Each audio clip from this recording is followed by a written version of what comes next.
ചൂടുകാലത്തൊക്കെ ഇടയ്ക്കിടയ്ക്ക് നാരങ്ങ വെള്ളം കുടിക്കണമെന്ന് തോന്നുമ്പോൾ പെട്ടെന്ന് തയ്യാറാക്കാൻ പറ്റിയ ഒരു ബീട്രൂട്ട് സ്ക്വാഷാണ് ഞാനിന്നിവിടെ തയ്യാറാക്കാൻ പോണത്. അതിനായിട്ട് 2 ബീട്രൂട്ട് തൊലി കളഞ്ഞ് വൃത്തിയാക്കി ചോപ്പറിൽ ചെറുതാക്കി അടിച്ചെടുത്ത് അതിലൊരു കഷ്ണം ഇഞ്ചി ചതച്ചിട്ട് വെള്ളമൊഴിച്ച് തിളപ്പിച്ച് അതിൻ്റെ നീര് അരിച്ച് മാറ്റി വയ്ക്കുക.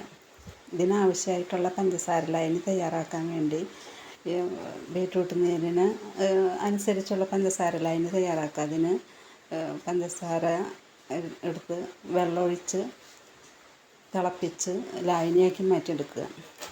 ഇത് പെട്ടെന്നൊക്കെ നാരങ്ങ വെള്ളം കുടിക്കണം എന്ന് തോന്നുമ്പോൾ നമുക്ക് എടുത്ത് കഴിക്കാൻ പറ്റിയ സ്ക്വാഷാണ്. കുട്ടികൾക്ക് ഇഷ്ടപ്പെടും, നല്ല പോഷക ഗുണമുണ്ട്.